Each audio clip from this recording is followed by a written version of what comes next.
तो दोस्तों आज की इस वीडियो में हम बात करने वाले हैं कंडीशनल सेंटेंसेस के बारे में, यानी कि कंडीशनल सेंटेंसेस क्या होते हैं और इनके कितने टाइप्स होते हैं और कंडीशनल सेंटेंसेस का हमारी डेली लाइफ में क्या इंपॉर्टेंस है। तो देखिए, कंडीशनल सेंटेंसेस का हमारी स्पोकन इंग्लिश में क्या इंपॉर्टेंस है। जब भी आप ऐसे सेंटेंसेस बोलते हैं जिसमें आप एक सेंटेंस को दूसरे सेंटेंस से जोड़ते हैं, अपनी डेली लाइफ में बहुत सारे आप ऐसे सेंटेंसेस बोलते हैं, जैसे कि यदि तुम आओगे तो मैं आऊँगा, यदि तुम वहाँ जाओगे तो मैं भी चला जाऊँगा, यदि तुम रुक जाते तो मैं भी आ जाता। यानी कि ये कुछ ऐसे सेंटेंसेस हैं जो कि एक सेंटेंस दूसरे सेंटेंस पर निर्भर करता है, तो इन्हें ही कंडीशनल सेंटेंसेस में रखा जाता है।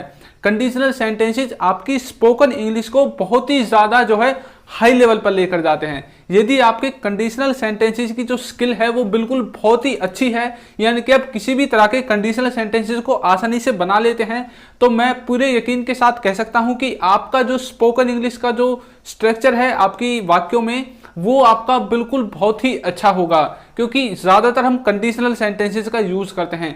यदि आपके कंडीशनल सेंटेंसेस पे आपने महारत हासिल कर ली तो सोच लीजिए स्पोकन इंग्लिश का एक बहुत ही बड़ा एरिया आपने कवर कर लिया है। तो इसलिए कंडीशनल सेंटेंसेस आपकी स्पोकन इंग्लिश में बहुत ही ज़्यादा इंपॉर्टेंट होते हैं। यदि आपका कंडीशनल सेंटेंसेस आते हैं तो एक बार फिर से आप इस वीडियो को देख लीजिए, तो आपको और अच्छे से कंडीशनल सेंटेंसेस जो है समझ में आ जाएंगे। यदि अभी तक आपको कंडीशनल सेंटेंसेस नहीं आते हैं तो ये आपके पास एक बहुत ही अच्छा मौका है कि आपको एक साथ सभी कंडीशनल सेंटेंसेस, वो भी आपकी डेली लाइफ के एग्जाम्पल्स के साथ और बहुत ही सरल भाषा में आपको समझाए जाएंगे। तो आप वीडियो को अंत तक देखना और आपको अंत में पता चल जाएगा कि कौन सा कंडीशनल सेंटेंसेस ऐसा है जो आप पर नहीं आता। आप पर सारे कंडीशनल सेंटेंसेस आएंगे, बशर्ते आप अपने साथ एक कॉपी और पेन लेकर बैठ जाना, जिससे कि आप तुरंत के तुरंत उन्हें अपनी एक नोटबुक में उतार सको। तो इसलिए इस वीडियो को आप लास्ट तक देखना और आपके सभी डाउट्स आज कंडीशनल सेंटेंसेस से मैं क्लियर कर दूंगा। तो सबसे पहले हम बात करते हैं कि कंडीशनल सेंटेंसेस कितने टाइप्स के होते हैं। देखिए, कंडीशनल सेंटेंसेस में आपके 0 टाइप से स्टार्ट होते हैं और टाइप 3 तक जाते हैं, यानी कि टाइप 0, टाइप 1 और टाइप 2 और टाइप 3, यानी कि 0, 1, 2 और 3, ये 4 टाइप के होते हैं। उसके बाद इन चारों से मिलाकर आपके जो 2 कंडीशनल सेंटेंसेस और बनते हैं, जिसमें मिक्स्ड 1 और मिक्स्ड 2 इनको पढ़ते हैं। मिक्स्ड कंडीशनल सेंटेंसेस का मतलब है कि आप इनमें मिक्स करके पढ़ेंगे ऊपर के चारों जो कंडीशनल सेंटेंसेस हैं उनको। तो इस तरह से आप कंडीशनल सेंटेंसेस में आगे बढ़ते चले जाएंगे। तो चलिए अब वीडियो को स्टार्ट करते हैं। तो सबसे पहले हम बात करने वाले हैं कंडीशनल सेंटेंसेस होते क्या हैं। कंडीशनल सेंटेंसेस का मतलब होता है कि जब हम किसी कार्य में कोई कंडीशन लगा देते हैं, यानी कि अगर ये कार्य होगा तब ही ये कार्य होगा, अगर ये कार्य होगा तो ये कार्य होगा, यानी कि कंडीशन, यानी कि इस कंडीशन को पूरा होने पर ही ये वाला कार्य होगा, या फिर जब ये कंडीशन पूरी होगी तब ये वाला कार्य होगा। तो इस तरह की कंडीशंस को लगाकर हम अपने सेंटेंसेस को अपनी डेली लाइफ में बहुत ज़्यादा बोलते हैं कि अगर तुम आओगे तो मैं भी आ जाऊंगा, अगर तुम नहीं आओगे तो मैं भी नहीं आऊँगा। तो ये कंडीशन लगाकर बोलते हैं कि तुम आओगे तो ही मैं आऊँगा, वरना मैं भी नहीं आऊँगा। तो इस तरह के सेंटेंसेस को हम कंडीशनल सेंटेंसेस के अंदर रखते हैं। अब ये जो आपके कंडीशनल सेंटेंसेस होते हैं, इनके जो है कुल मिलाकर 4 टाइप्स होते हैं, जिनमें आप 0 से लेकर 4th तक, यानी कि 0, 1, 2 और 3 ये कंडीशनल सेंटेंसेस आते हैं। उसके बाद आपके 2 अलग टाइप के होते हैं, जिनमें आपके मिक्स्ड 1 और मिक्स्ड 2 ये दोनों कंडीशनल सेंटेंसेस के अंदर आते हैं। मिक्स्ड वाले कंडीशनल सेंटेंसेस में हम मिक्स्ड पढ़ेंगे सभी सेंटेंसेस को जो कंडीशनल में बनते हैं मिलाकर, और जो आपके 0 से लेकर 3 तक कंडीशनल सेंटेंसेस हैं, इनमें हम अलग अलग सिचुएशंस को पढ़ने वाले हैं। तो चलिए सबसे पहले इस वीडियो में हम बात करने वाले हैं 0 कंडीशनल सेंटेंसेस के बारे में। 0 कंडीशनल सेंटेंसेस क्या होते हैं। देखिए, 0 कंडीशनल सेंटेंसेस का मतलब होता है कि जो कार्य होना ही होना है, यानी कि जिसे कोई भी नहीं रोक सकता। यानी कि अगर आप ये कार्य करोगे तो इस दूसरे वाले कार्य को होने से कोई नहीं रोक सकता। यानी कि एक तरह से आप इसे सत्य बात कह सकते हो, यानी कि तुरंत कह सकते हो कि अगर ये कार्य होगा तो ये तो होगा ही होगा, इसमें कोई भी इसे नहीं रोक सकता है। अब जैसे मैं आपसे बोलने लगूं कि अगर बर्फ के टुकड़े को आप बाहर धूप में सूरज की रोशनी में रख दोगे तो इसका मतलब है कि उसे पिघलने से कोई भी नहीं रोक सकता, यदि आप उसे खुले एनवायरनमेंट में रखते हो। तो ये जो है तुरंत है। तो इस तरह के तुरंत को ही हम पढ़ते हैं 0 कंडीशनल में। मैं बोलने लगूं कि यदि मैं बारिश में घर से बाहर निकल जाऊं तो मुझे भीजने से कोई नहीं रोक सकता, यदि मेरे पास छाता नहीं है तो यानी कि ये भी आपका तुरंत है, इसे भी कोई नहीं रोक सकता। या फिर यदि आप किसी भीड़ में या फिर जहां पर आपके चारों पास लोग हैं, पीपल हैं, तो यदि आप उनके साथ खड़े होकर कुछ बोलोगे अपने मुंह से या फिर कुछ तेजी से गाओगे तो ऐसा हो ही नहीं सकता कि वो लोग आपकी बातों को ना सुने। तो ये आपकी जो है एक सिंपल सी बात है, जनरल से ट्रुथ है, यानी कि जो अगर आप कार्य करोगे, कोई ऐसा कार्य जो कि आप करने पर दूसरा कार्य अपना आप हो जाता है, यानी कि यदि आप बारिश में बाहर जाओगे तो ये बात बिल्कुल तय है कि आपको भीगने से कोई भी नहीं रोक सकता। तो इसका मतलब है कि इसमें आपके यूनिवर्सल ट्रुथ वाले कार्य आते हैं, यानी कि जिन कार्यों को कोई नहीं रोक सकता, जो होने ही होने हैं। यदि आप उसके अपोजिट कोई कार्य करोगे तो उसके बाद जो कार्य होने वाला है वो 100% आपका होगा ही होगा।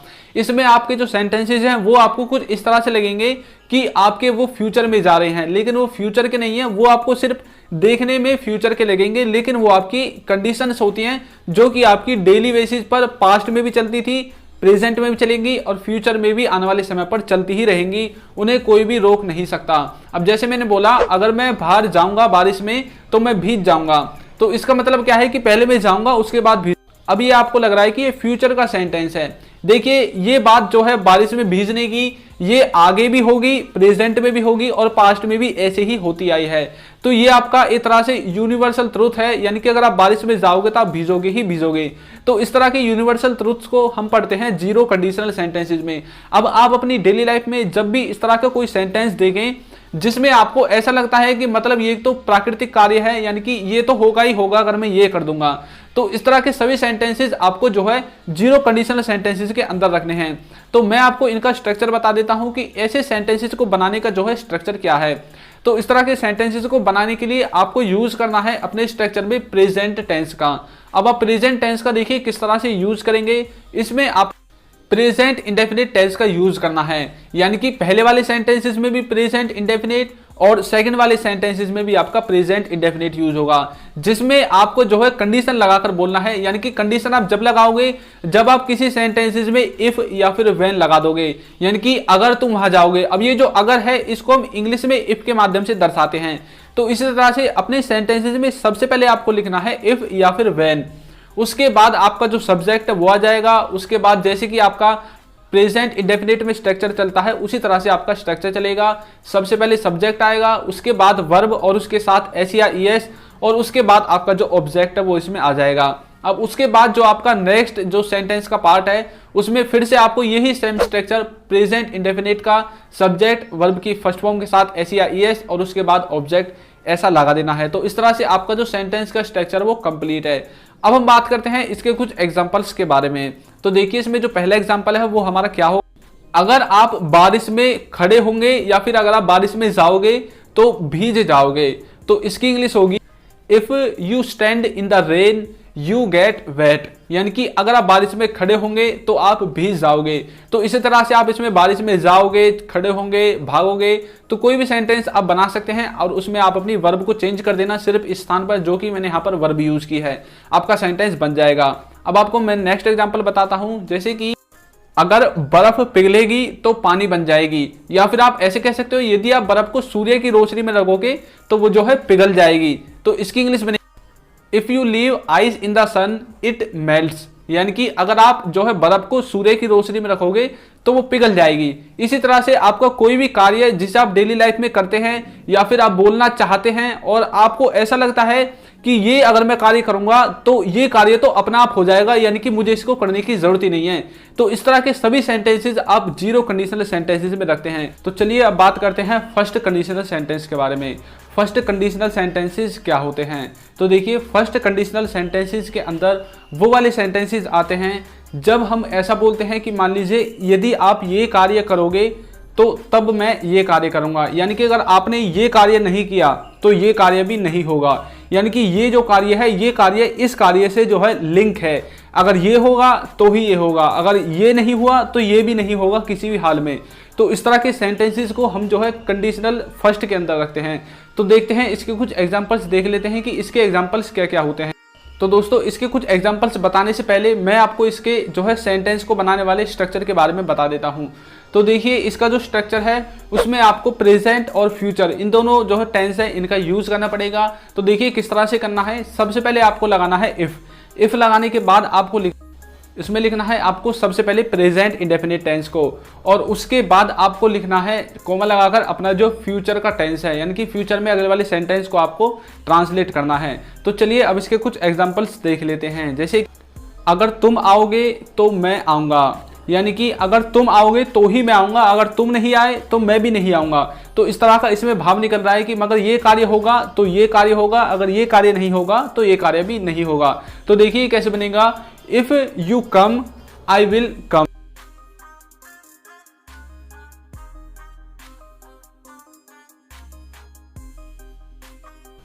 अगर तुम आओगे तो मैं जाऊंगा, तो इसकी इंग्लिश बनेगी if you come I will go. तो इस तरह से आप इसे ट्रांसलेट कर सकते हैं। इसका एक एग्जांपल और देखिए, अगर वह जाएगा तो मैं नहीं जाऊंगा, यानी कि अगर वह गया तो मैं नहीं जाऊंगा। ऐसे आप कई बार अपनी डेली लाइफ में भी बोलते हैं। तो इसकी है जो इंग्लिश वो बनेगी if he goes I will not go. तो इस तरह से आप इसे बना सकते हैं। इसी तरह से आप जो है फर्स्ट कंडीशनल में उन वाले सेंटेंसेस को रखेंगे जो एक दूसरे सेंटेंस से जुड़े हुए हों। ये होगा तो ये नहीं होगा, और ये होगा तो ये भी होगा। इस तरह का सेंस आपका निकलता है। तो वीडियो आपको कैसी लगी है जरूर बताइएगा। अब इस वीडियो में हम कवर करने वाले हैं सेकेंड कंडीशनल सेंटेंसेस को। आखिर सेकंड कंडीशनल सेंटेंसेस होते क्या हैं?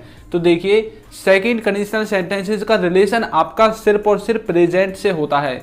यानी कि जब आप कोई भी ऐसा काम या फिर ऐसा वाक्य सेंटेंस बोलते हैं जिसका रिलेशन सिर्फ प्रेजेंट से ही है, उसका रिलेशन पास्ट से बिल्कुल भी नहीं है, पास्ट का इसमें नामो निशान नहीं होता, इसमें सिर्फ प्रेजेंट की बात होती है और नियर फ्यूचर की, यानी कि जो थोड़ा बहुत दूर जो हम कार्य करने वाले हैं नियर फ्यूचर में, उसकी बात होती है।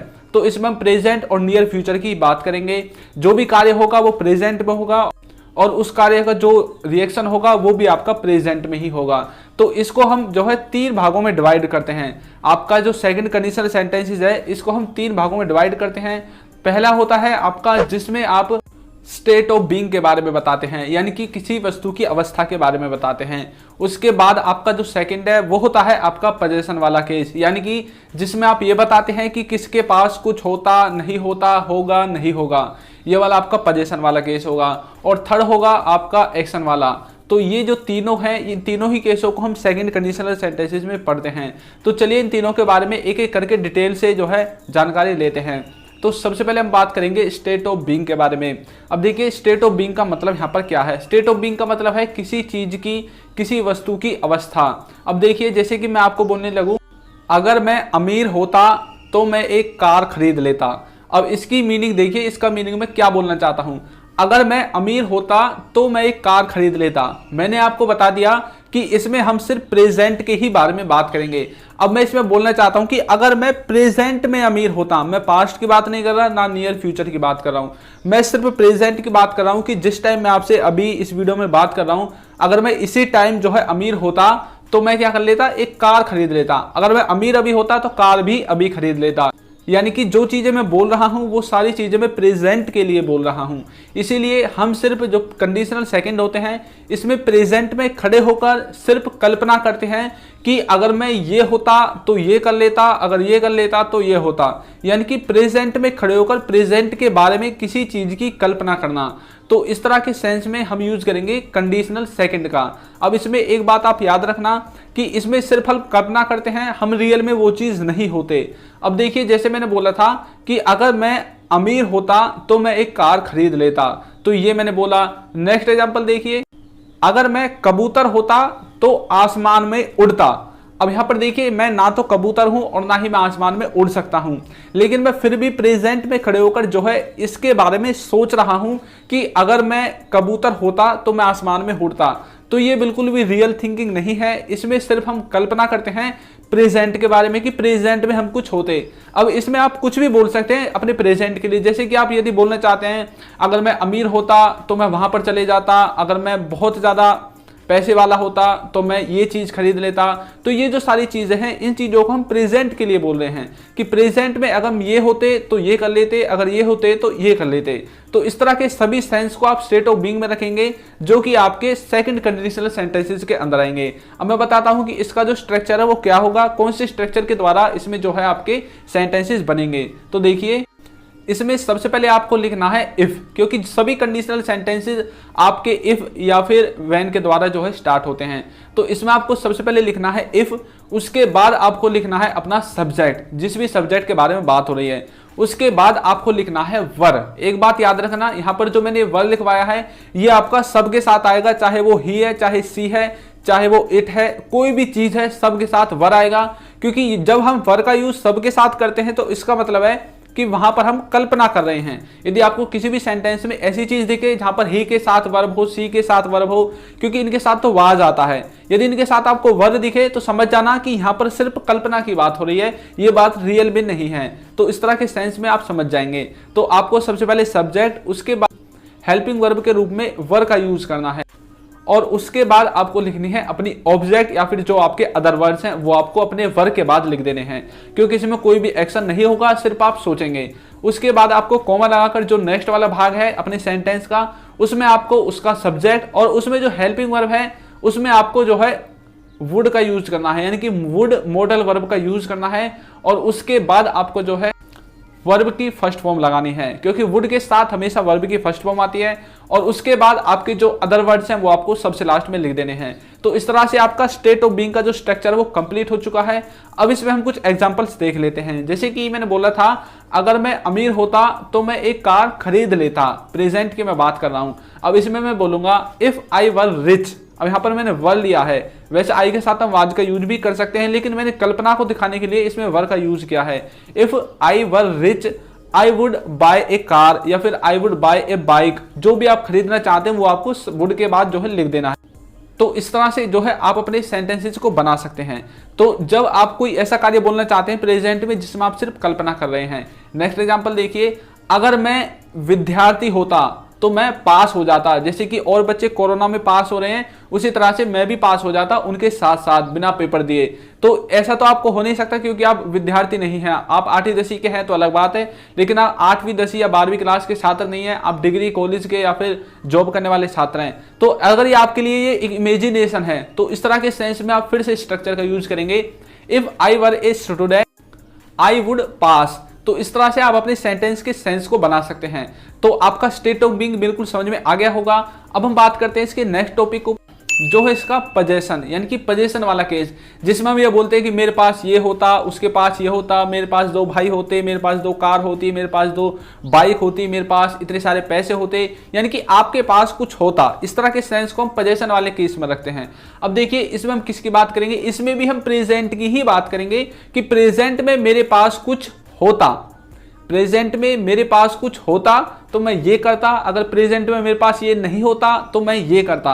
यानी कि सिर्फ प्रेजेंट में आपके पास कुछ होने वाली बात इसमें होगी। अब जैसे कि मैं आपको इसका एक एग्जांपल देता हूं, अगर मेरे पास एक कार होती तो मैं अमेरिका जाता या फिर मैं कहीं घूमने जाता। तो ये जो सेंस मैंने बोला है कि मेरे पास होती, प्रेजेंट में मेरे पास नहीं है, ये रियल सिचुएशन नहीं है, मैं सिर्फ कल्पना कर रहा हूं कि अगर बाई चांस मेरे पास प्रेजेंट में एक कार होती तो मैं अमेरिका जाता या फिर कहीं पर घूमने के लिए मैं जाता। अब ये जो सेंस है इसको देखिए किस तरह से बोलेंगे, इसको आप कंडीशनल सेकंड के अंदर पोजेशन वाले केस के अंदर बोलेंगे। अब यहाँ पर जो स्ट्रक्चर है वो कौन सा स्ट्रक्चर आपका काम करता है। अच्छा देखिए, मैं आपको कंफ्यूजन दूर करता हूं। जब आप ऐसे बोलते हैं कि प्रेजेंट में मेरे पास एक कार है तो आप बोलोगे आई हैव ए कार। यदि आप बोलते हैं कि मेरे पास एक कार थी तो आप बोलते हैं कि आई हैड ए कार, यानी कि पास्ट में मेरे पास एक कार थी। अब मैं बोलना चाहता हूं कि मेरे पास एक कार होती, प्रेजेंट में मेरे पास एक कार होती, तो इसको हम कैसे बोलेंगे। मेरे पास है नहीं, अगर मेरे पास कार है तो मैं आई हैव ए कार का यूज करता हूं, कार थी तो आई हैड ए कार का यूज करता हूं। अब मैं बोलना चाहता हूं कि मेरे पास प्रेजेंट में एक कार होती, तो इसके जो स्ट्रक्चर है उसको हम इस वाले भाग में पढ़ेंगे। तो देखिए इसमें आपको लिखना है सबसे पहले अपना इफ, जैसा कि आप हर कंडीशनल सेंटेंसेस में लगाते हैं। उसके बाद आपको जो है अपना सब्जेक्ट लिखना है, उसके बाद आपको लिखना है हेड, और उसके बाद आपका जो भी नाउन या ऑब्जेक्ट जो भी आपका है उसको आपको हेड के बाद लिख देना है। अब यहाँ पर देखिए मैंने इफ के साथ सब्जेक्ट और उसके बाद हेड और उसके बाद लगाया है आपके अदर वर्ड्स, यानी कि ऑब्जेक्ट नाउन जो भी आप लास्ट में लिखते हैं। तो यहाँ पर देखिए ये जो मैंने इफ लगाया है, इस इफ से ये जो सेंस है, वैसे तो आप बनाओगे यदि सब्जेक्ट के साथ हेड और उसके साथ नाउन वगैरह आती हैं तो पास्ट में कोई चीज थी ऐसा बोलना चाहते हैं। यदि उसके साथ आप इफ लगा दोगे तो वो बात प्रेजेंट में पहुंच जाएगी, यानी कि प्रेजेंट में होती। अगर जैसे मैं बोलने लगूं अगर मेरे पास एक कार होती, तो इसमें मैं बोलूंगा if I had a car. अब इसका मतलब हम प्रेजेंट में निकालेंगे। यदि मैं इसमें से इफ को हटा दूं तो ये बनेगा मेरे पास एक कार थी, आई हैड ए कार। इस तरह से आपका बनेगा। अब इसका जो सेंटेंस का नेक्स्ट पार्ट है उसमें आपको लिखना फिर से सब्जेक्ट, उसके बाद आपको जो है वुड का यूज करना है, और उसके बाद आपकी जो वर्ब, हमेशा वर्ब की जो फर्स्ट फॉर्म है वो वुड के साथ आती है, और आपके जो अदर वर्ड्स हैं वो आपके सबसे लास्ट में आ जाते हैं। तो चलिए अब इसको कुछ एग्जांपल्स की हेल्प से और अच्छे से समझने की कोशिश करते हैं। अगर मेरे पास पैसे होते तो मैं एक जहाज खरीदता, यानी कि पानी वाला जहाज या फिर कोई उड़ने वाला जहाज, यानी कि अगर प्रेजेंट में होते लेकिन हमारे पास है नहीं। अब मैंने आपको बता दिया कि जब आप इफ के साथ सब्जेक्ट के साथ हैड का यूज करेंगे तो प्रेजेंट में कोई चीज होती ऐसा सेंस निकलेगा। अब इसमें मैं बोलूंगा इफ आई हैड मनी, यानी कि अगर मेरे पास पैसे होते तो मैं एक जहाज खरीदता। I would buy A ship, मैं एक जहाज खरीदता। अब ये दोनों सेंस ही आपके प्रेजेंट में निकलेंगे वुड के साथ। अब इसको यदि मैं पास्ट में लेकर जाऊंगा तो उसको मैं आगे बताऊंगा जब आगे कंडीशन सेंटेंसेस हम पढ़ेंगे। तो अभी हम सेकंड कंडीशनल तक ही सीमित पढ़ेंगे। अगर मेरे पास बाइक होती तो मैं घर जाता।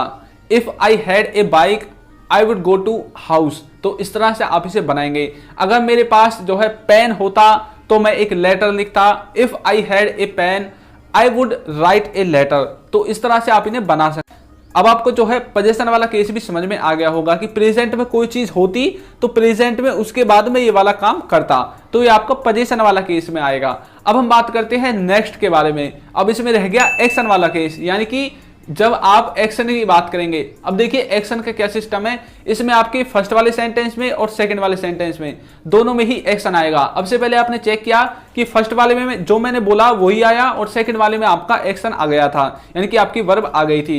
यानी कि फर्स्ट वाले सेंटेंस में वो चीज अप्लाई हुई थी, जैसे मैंने पोजीशन का बोला था तो पोजीशन, और स्टेट ऑफ बीइंग का बोला था तो स्टेट ऑफ बीइंग। उसके बाद जो लास्ट वाले में मैंने वर्ब का यूज कर दिया था। इसी तरह से अब जो एक्शन वाला केस होगा उसमें फर्स्ट में भी एक्शन होगा और सेकंड सेंटेंस में भी एक्शन होगा। अब देखिए इसको हम किस तरह से करते हैं। तो सबसे पहले हम बात करेंगे इसकी सिचुएशन के बारे में कि कौन सी सिचुएशन को हम इसमें यूज करते हैं। तो देखिए कई बार हम ऐसे बोलते हैं कि यदि प्रेजेंट में ऐसा होगा तो मैं ऐसा कर दूंगा, यानी कि अगर ये वाला कार्य प्रेजेंट में होगा तो मैं उसके बाद ये वाले कार्य को कर दूंगा, या फिर प्रेजेंट में अगर ये वाला कार्य होता तो प्रेजेंट में ही मैं ये वाले कार्य को करता। तो ये जो सेंस है इन दोनों में मैं एक्शन की बात कर रहा हूं, यानी कि फर्स्ट सेंटेंस में भी एक्शन, सेकंड सेंटेंस में भी एक्शन। तो हम पूरे एक्शन की बात करेंगे कि प्रेजेंट में जब ये एक्शन होता तो हम इस एक्शन को करते, जब ये एक्शन नहीं होगा तो हम इस एक्शन को करते, यानी कि जो नेगेटिव और इंटरगेटिव नेगेटिव सब सारे, अब जो सारे सेंटेंसेस है वो सब इसमें आप कवर कर लेना। मैं सिर्फ इसमें आपको कुछ ही सेंटेंसेस को बताऊंगा, बाकी सब के लिए इसका जो रूल है वो सेम रहे। तो अब हम बात करते हैं इसके स्ट्रक्चर के बारे में, इनका स्ट्रक्चर किस तरह से बनता है। तो देखिए जो आपके एक्शन वाले सेंटेंसेस होते हैं उनमें आपको स्ट्रक्चर में पास्ट इंडेफिनिट का यूज करना है, यानी कि सबसे पहले आपका इफ, जैसे कि आप कंडीशनल में यूज करते हैं, उसके बाद आपका सब्जेक्ट, और उसके बाद आपकी वर्ब की सेकंड फॉर्म आएगी, और उसके बाद आपके जो अदर वर्ड्स हैं ऑब्जेक्ट वगैरह हैं वो आपके आ जाएंगे। उसके बाद आपका जो सेकंड सेंटेंस है उसमें आपको कॉमा लगाना है, और उसके बाद उसमें आपको लिखना है सब्जेक्ट, उसके बाद वुड, उसके बाद वर्ब की फर्स्ट फॉर्म, और उसके बाद ऑब्जेक्ट। इस तरह से आपका सेकंड वाला कंप्लीट हो चुका है। अब यहाँ पर देखिए एक फोकस करने वाली बात यह है कि मैंने अब तक जितने भी आपको स्ट्रक्चर बताए हैं उनमें जो सेकंड वाला है उसमें आपको वुड के द्वारा, मैंने आपको बताए हैं कि सारे आपके वुड के द्वारा बनेंगे। तो ये बात आप याद रखना कि वुड लगा लगाकर आपको जो है सेकंड कंडीशनल वाले सेंटेंसेस के सेकंड पार्ट को बनाना है। वैसे ये चेंज भी हो सकता है यदि आप अपने सेंस को चेंज करेंगे। तो अब हम बात करते हैं इसके कुछ एग्जांपल्स के बारे में। तो देखिए अगर तुम यहां आते तो मैं तुमसे मिलता। अब इसमें मैं प्रेजेंट की बात कर रहा हूं कि अगर तुम प्रेजेंट में यहां पर आते तो मैं फिर उसके बाद तुमसे मिलता, यानी कि पहले क्रिया होती तुम्हारी यहां आने की, उसके बाद ही तो मैं आपसे मिलता। तो इसकी इंग्लिश बनेगी इफ यू केम हेयर, अगर तुम यहां आते आई वुड मीट यू, मैं तुमसे मिलता। तो इस तरह से आप इसके सेंस को निकालेंगे। अब देखिए इसका एक एग्जाम्पल और देखते हैं। अगर तुम वहां जाते तो मैं भी जाता, यानी कि हम प्रेजेंट में कई बार ना बोलते हैं कि अपने दोस्तों के साथ या फिर अपने जो रिश्तेदार होते हैं, रिश्तेदार या मामा बुआ के लड़के होते हैं, उनसे बोलते हैं कि अगर तुम वहां पर जाते तो मैं भी चले जाता, यानी कि प्रेजेंट की आप बात करें कि अगर मैं प्रेजेंट में आप वहां पर जाते तो मैं भी चले जाता। तो इसकी इंग्लिश बनेगी if you went there I would also go. इस तरह से आप इसे बना सकते हैं। अब एक लास्ट एग्जाम्पल और देखते हैं। अगर तुम दूध पीते तो मैं सेब खाता, यानी कि पहले क्रिया होती दूध पीने की, उसके बाद मेरी जो उसके साथ साथ क्रिया होती सेब खाने की। If you drunk milk I would eat apples. तो इस तरह से जो है अपने सेंटेंस को आप ट्रांसलेट कर सकते हैं इस कंडीशनल सेंटेंस के द्वारा। तो अब आपको जो है बिल्कुल समझ में आ गया होगा। मैं जानता हूं कि आपकी वीडियो बहुत अच्छे से समझ में आ गई है। तो इसी बात पर चैनल को सब्सक्राइब कर दीजिए अगर नहीं किया है, और वीडियो को लाइक नहीं किया है तो कर दीजिए। और आप हमारे चैनल की कंडीशनल सेंटेंसेस की प्लेलिस्ट में जाइए, वहां पर आपको ऐसे ही मैंने सारे कंडीशनल सेंटेंसेस को कवर किया है। यदि अभी तक आपने नहीं देखा है तो उस प्लेलिस्ट का लिंक मैं आपको नीचे डिस्क्रिप्शन बॉक्स में दे दूंगा, वहां से जाकर आप उसे देख सकते हैं, या फिर आप हमारे चैनल की प्लेलिस्ट में जाकर भी उन्हें देख सकते हैं। तो दोस्तों अब हम जो बात करने वाले हैं वो है आपका थर्ड कंडीशनल सेंटेंसेस, यानी कि थर्ड कंडीशनल सेंटेंसेस क्या होते हैं। इससे पहले मैंने zero conditional, first conditional and second conditional इन सभी सेंटेंसेस के स्ट्रक्चर्स को कवर कर लिया है। तो इस वीडियो में हम थर्ड कंडीशनल सेंटेंसेस को बिल्कुल शुरुआत से लेकर लास्ट तक देखेंगे और इसके बारे में पूरी बात करेंगे।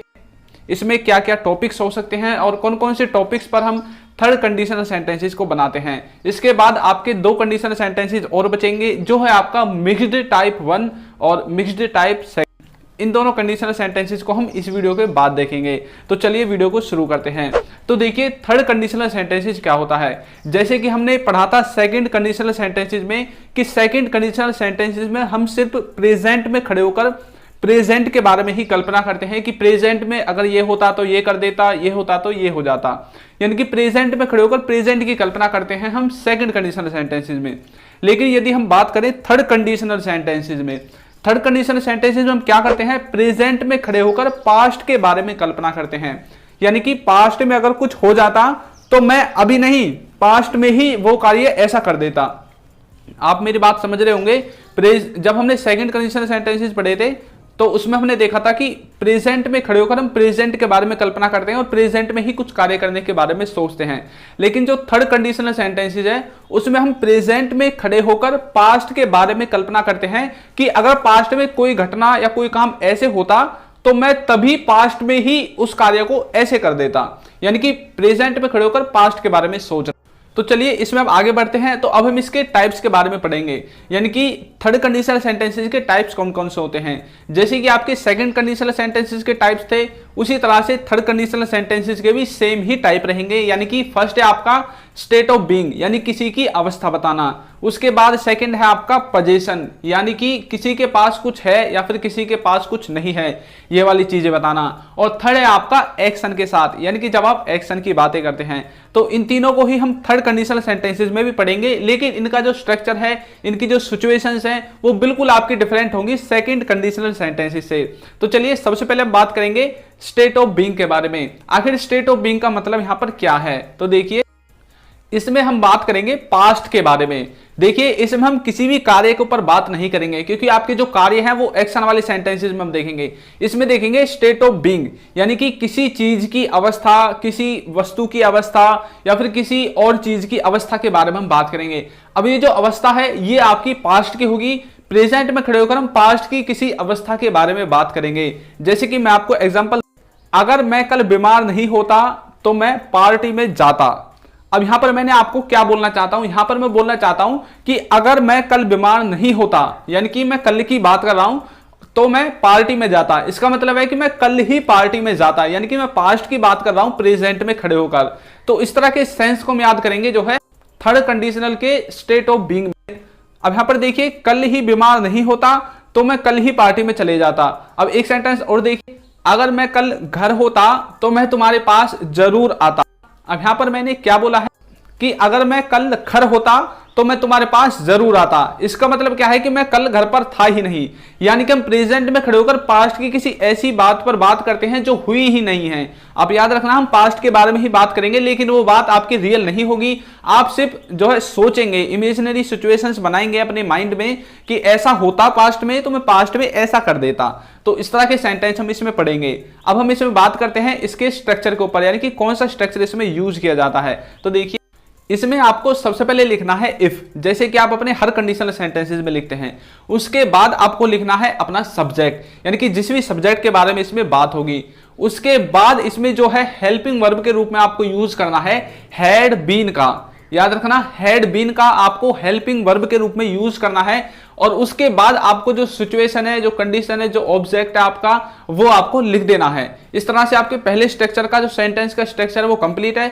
अब हम कोमा लगाकर नेक्स्ट सेंटेंस जो इसमें आपका होगा, जो नेक्स्ट इसका भाग होगा सेंटेंस का, उसके बारे में बात करेंगे। इसमें आपको सबसे पहले लिखना है सब्जेक्ट, उसके बाद आपको हेल्पिंग वर्ब के रूप में यूज करना है वुड हैव का। वुड हैव का आपको हेल्पिंग वर्ब के रूप में यूज करना है और उसके बाद आप जानते हैं कि यदि किसी मॉडल वर्ब के साथ यदि आपका हैव लग जाता है तो उसमें आपकी वर्ब की थर्ड फॉर्म इसके साथ आ जाती है। तो इसी तरह से इसमें वर्ब की थर्ड फॉर्म इसमें आ जाएगी और उसके बाद जो आपका ऑब्जेक्ट वगैरह है वो आपका लिख दिया जाएगा।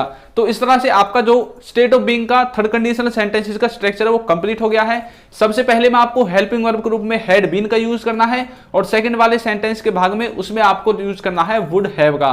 तो इस तरह से आपका स्ट्रक्चर वो कंप्लीट है। तो चलिए इसके एक दो एग्जांपल देख लेते हैं। जैसे अगर मैं कल बीमार नहीं होता तो मैं पार्टी में जाता। अब देखिए इसकी इंग्लिश क्या होगी, if I had not been ill I would have gone to party. यानी कि अगर मैं बीमार नहीं होता तो मैं पार्टी में जाता। If I had not been ill I would have gone to party. तो इस तरह से आप इसे बना सकते हैं। एक एग्जाम्पल और देखते हैं इसमें नेक्स्ट, जो है आपका अगर मैं कल दिल्ली में होता तो तुम्हारे घर आता। यानी कि अगर मैं दिल्ली में होता तो ही तुम्हारे घर आता। अब इसका मतलब क्या है कि मैं बोलना चाहता हूं कि मैं कल दिल्ली में था ही नहीं, अगर होता तो तुम्हारे घर जरूर आता। अब इसकी इंग्लिश देखिए क्या होगी, if I had been in Delhi yesterday I would have come to your house. तो इस तरह से आप इसे बना सकते हैं। तो अब आपका जो ये स्ट्रक्चर है वो समझ में आ गया होगा कि ऐसे सेंटेंसेस को हम किस तरह से बनाते हैं। तो अब मुझे आशा है कि आपको जो ये स्ट्रक्चर है वो कंप्लीट समझ में आ गया है। अब हम इसके बात करते हैं नेक्स्ट स्ट्रक्चर के बारे में, जो है आपका पोजीशन वाला केस। तो इसमें हम बात करते हैं कि पास्ट में किसी के पास कुछ होता या फिर किसी के पास कुछ नहीं होता। अगर किसी के पास कुछ होता तो फिर ये काम होता या फिर ये काम करता। तो इस तरह के सेंस को जो है हम इसमें पढ़ेंगे। याद रखना इसमें भी हम सिर्फ पास्ट के बारे में बात करेंगे, प्रेजेंट में खड़े होकर। जो भी बातें होंगी वो सब पास्ट के बारे में होंगी, लेकिन खड़े होकर होंगी प्रेजेंट में। तो चलिए इसके स्ट्रक्चर के बारे में बात करते हैं। तो देखिए इसका जो स्ट्रक्चर है उसमें आपको सबसे पहले लिखना है अपना इफ, जैसे कि आप हर अपने कंडीशनल सेंटेंस में लिखते हैं। उसके बाद आपको लगाना है सब्जेक्ट और उसके बाद इसमें देखिए एक हेल्पिंग वर्ब आएगी आपकी हैड और उसके बाद दूसरा हैड, यानी कि इसमें दो बार हैड आएगा। एक हैड और हैड के साथ एक और जो फॉर्म होती है थर्ड, वो आपकी आएगी, यानी कि इसको पास्ट में ले जाने के लिए। उसके बाद इसमें आपको लिखना है अपने ऑब्जेक्ट को, यानी कि जिस भी चीज के बारे में आप बात करें। इस तरह से आपके वाक्य के जो फर्स्ट सेंटेंस है उसका स्ट्रक्चर बन गया है। अब नेक्स्ट वाले का देखते हैं। इसमें आपको कोमा लगाकर लिखना, फिर से अपना सब्जेक्ट और वुड हैव के साथ वर्ब की थर्ड फॉर्म और आपका जो ऑब्जेक्ट है वो सबसे लास्ट में आ जाएगा। तो इस तरह से आपका स्ट्रक्चर है वो कंप्लीट है। तो चलिए इसके एक दो एग्जांपल्स देख लेते हैं। तो देख, अगर मेरे पास पैसे होते तो मैं उसे दे देता। यानी कि इसका मतलब मैं कहना क्या चाहता हूं कि मेरे पास जो है कल पैसे नहीं थे, अगर मेरे पास कल पैसे होते तो मैं उसे दे देता। यानी कि मैंने इसमें पास्ट की बात की है। तो इसमें जो एग्जांपल है इसकी इंग्लिश जो है वो बनेगी इफ आई हैड मनी। अगर मेरे पास जो है पैसे होते तो इसमें अब आगे क्या लिखना, I would have given to him या फिर हर, तो मैं उसे जो है दे देता। तो इस तरह से आप इसे बनाएंगे। तो आशा है कि आपको ये स्ट्रक्चर का सेंटेंस समझ में आ गया है। अब देखिए इसका एक एग्जांपल और देख, अगर मेरे पास कार होती, अब मैं पास्ट की बात कर रहा हूं, प्रेजेंट की नहीं कर रहा। अगर मेरे पास पास्ट में कार होती तो मैं दिल्ली चले जाता। अब इसकी इंग्लिश होगी if I had a car I would have gone to Delhi. यानी कि अगर मेरे पास पास्ट में कार होती तो मैं दिल्ली चले जाता। तो इस तरह से आप इसे बना सकते हैं। तो आशा है कि आपको यहां तक वीडियो समझ में आ गई है। अब हम बात करने वाले हैं इसके नेक्स्ट पार्ट के ऊपर, जो है आपका एक्शन, यानी कि एक्शन के बारे में बात करेंगे। अब आपके दोनों सेंटेंसेस में एक्शन होंगे, फर्स्ट में भी सेकंड में भी। अब तक आपने फर्स्ट में वो रूल अप्लाई किया जो मैंने बोला और सेकंड में आपका एक्शन था। अब आपके फर्स्ट में भी और सेकंड में भी दोनों में एक्शन होंगे। तो अब इसमें हम एक्शन में क्या बातें करते हैं, एक्शन में हम ऐसी बातें करेंगे जिसमें हम बोलेंगे कि अगर पास्ट में ये कार्य होता तो तभी कोई या फिर मैं या फिर सब्जेक्ट कोई भी जो है वो इस कार्य के स्थान पर इस कार्य को कर देता, या फिर अगर ये कार्य होता तो इसके स्थान पर ये कार्य को कर देता। यानी कि कोई कार्य हम पास्ट में एक कार्य के बाद एक कार्य को कर देते। तो इस तरह का सेंस जो है हम एक्शन वाले सेंटेंसेस में निकालेंगे। तो चलिए इसके स्ट्रक्चर के बारे में बात करते हैं कि इसका स्ट्रक्चर क्या है। तो इसमें आपको सबसे पहले यूज करना है अपना पास्ट परफेक्ट का, यानी कि फर्स्ट सेंटेंस के लिए आपको पास्ट परफेक्ट का यूज करना है। उससे पहले आपको लगाना है इफ, यानी कि इफ, उसके बाद सब्जेक्ट, उसके बाद हैड, उसके बाद वर्ब की थर्ड फॉर्म और उसके बाद आपका ऑब्जेक्ट। इस तरह से बन जाएगा। अब इसके बाद आपको लगाना है एक छोटा सा कॉमा और उसके बाद अपना सेंटेंस का जो नेक्स्ट का स्ट्रक्चर है वो लिखना, यानी कि सबसे पहले सब, उसके बाद वुड हैव और उसके बाद जो है वर्ब की थर्ड फॉर्म और उसके बाद ऑब्जेक्ट। इस तरह से आपका इसका भी स्ट्रक्चर जो है वो कंप्लीट हो गया है। तो चलिए अब इसके कुछ एग्जांपल्स देख लें। अगर तुम आते तो मैं चला जाता। अब इसमें हम पास्ट के बारे में बात कर रहे हैं कि बीते समय में यदि तुम आते, किसी स्थान पर तुम आते तो मैं वहां पर चले जाता। अब इसकी इंग्लिश होगी if you had come I would have gone. अगर तुम आते तो मैं चले जाता। तो इस तरह से आप इसे पहचानेंगे। अब देखिए नेक्स्ट जो इसका एग्जाम्पल है वो क्या होगा, अगर वह मुझे बुलाती तो मैं आ जाता। तो इसकी इंग्लिश होगी इफ सी हैड कॉल्ड। अगर वह मुझे बुलाती, if she had called I would have कम, तो मैं आ जाता। तो इस तरह से आप इसे बनाएंगे। तो आशा है कि आपको ये एक्शन वाला सेंटेंस का स्ट्रक्चर भी जो है कंप्लीट समझ में आ गया है। तो चलिए वीडियो में आगे बढ़ते हैं। तो इस वीडियो में हम पढ़ने वाले मिक्स्ड 1 और मिक्स्ड 2 कंडीशनल सेंटेंसेस के बारे में। तो सबसे पहले हम बात करेंगे मिक्स्ड फर्स्ट के बारे में। देखिए मिक्स्ड कंडीशनल सेंटेंसेस आखिर है क्या और हम इन्हें क्यों पढ़ते हैं। देखिए मिक्स्ड कंडीशनल सेंटेंसेस का मतलब है जिसमें हम कंडीशनल सेंटेंसेस को मिक्स करके पढ़ते हैं, यानी कि कभी फर्स्ट को उठा लिया और सेकंड कंडीशनल को उठा लिया, उन दोनों को एक साथ बना दिया, कभी थर्ड को उठा लिया और सेकंड को उठा लिया, उन दोनों को एक साथ बना दिया। तो इस तरह से कंडीशनल सेंटेंसेस को मिक्स करके मिक्स्ड कंडीशनल सेंटेंसेस में पढ़ते हैं। और इसमें मिक्स्ड में दो टाइप के हैं, फर्स्ट और सेकंड। तो इसमें हम फर्स्ट के बारे में बात करेंगे। तो देखिए फर्स्ट में हम क्या करते हैं, इसमें हम ऐसे सेंटेंसेस के बारे में बात करते हैं या फिर ऐसे कामों के बारे में बात करते हैं जो कि हमने किए तो पास्ट में थे लेकिन उनका जो असर है वो हमें प्रेजेंट में दिख रहा है। आप मेरी बात समझ रहे हैं, हम प्रेजेंट में खड़े होकर ऐसी बातों को याद करते हैं या फिर ऐसी बातों के बारे में बातचीत करते हैं जो कि हमने पास्ट में की थी या फिर जो कार्य हमने पास्ट में किए थे। अब जो पास्ट में किए थे उनका असर हमारे अभी वर्तमान पर यानी कि प्रेजेंट पर पड़ रहा है या फिर पड़ता है। इस तरह के सेंटेंसेस को मिक्स्ड फर्स्ट में देखने वाले हैं। अब इसमें हम देखिए इसके स्ट्रक्चर में क्या क्या यूज करते हैं। इसमें आपको कंडीशनल थर्ड और कंडीशनल सेकंड, इन दोनों कंडीशनल सेंटेंसेस को आपस में मिलाकर इसका जो स्ट्रक्चर है वो तैयार करना है। आप याद रखना, यदि अभी तक आपको थर्ड और सेकंड कंडीशनल नहीं आते हैं तो आप प्लेलिस्ट में जाकर उन्हें देख सकते हैं। तो पहले इस वीडियो को देख लीजिए, ये वीडियो आपको यहीं पर समझ में आ जाएगी। तो कंडीशनल थर्ड और कंडीशनल सेकंड को मिलाकर हम इसमें अपने स्ट्रक्चर को बनाते हैं। अब देखिए इसका स्ट्रक्चर किस तरह से बनेगा। इसके स्ट्रक्चर में आपको सबसे पहले लगाना है इफ, जैसा कि आप अपने हर कंडीशनल में लगाते हैं। उसके बाद आपको यूज करना है पास्ट परफेक्ट टेंस का, यानी कि पास्ट परफेक्ट टेंस का आपको यूज करना है। उसके बाद आपको कोमा लगाकर अपना जो नेक्स्ट है उसको आपको वुड के माध्यम से बनाना है, यानी कि सब्जेक्ट, उसके बाद वुड, उसके बाद वर्ब और उसके बाद आपका ऑब्जेक्ट। इस तरह से बन जाएगा।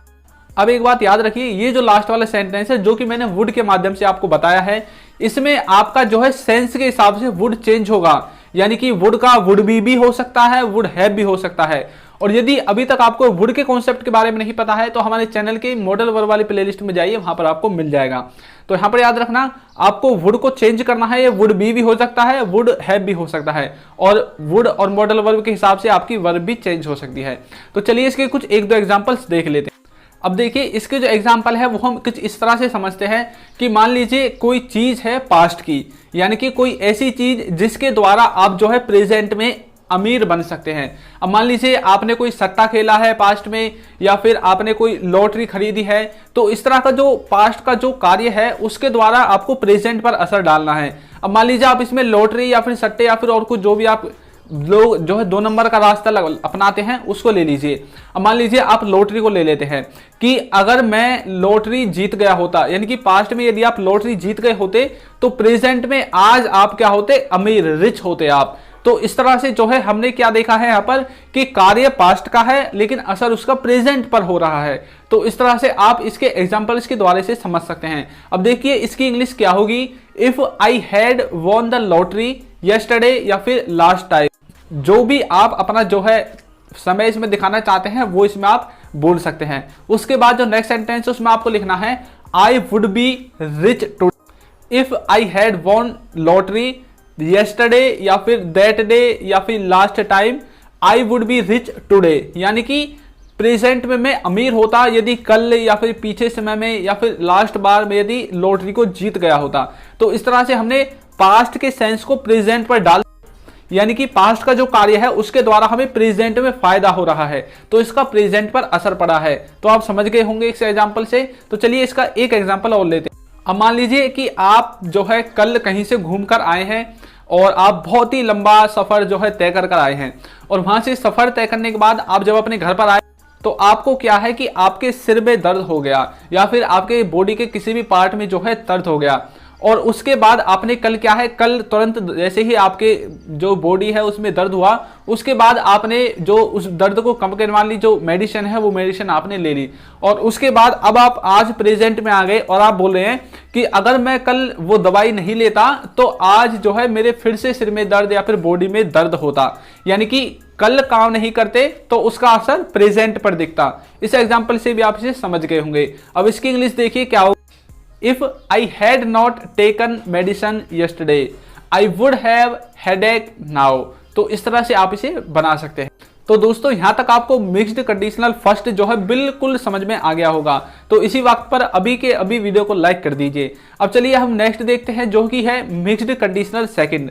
मिक्स्ड कंडीशनल सेकंड में हम क्या पढ़ते हैं। मिक्स्ड कंडीशनल सेंटेंसेज में हम कुछ ऐसे सेंटेंसेज को या फिर कुछ ऐसी कंडीशंस को देखते हैं जो कि हम प्रेजेंट में करते तो उनका असर पास्ट में दिखता, या फिर यदि कोई प्रेजेंट का कार्य है यदि प्रेजेंट में वो होता तो उसका जो असर है वो आपका पास्ट में दिखता। तो इस तरह के सेंस को भी कई बार हम अपनी डेली लाइफ में इस तरह के सेंटेंसेस को बोलते हैं। तो इस तरह के सेंटेंसेस को मिक्स्ड कंडीशनल सेकंड के अंदर रखते हैं। अब ये जो मिक्स्ड कंडीशनल सेकंड है इसका स्ट्रक्चर देखिए क्या होगा, इसमें कौन कौन सी कंडीशनल सेंटेंसेस को आपको यूज करना है।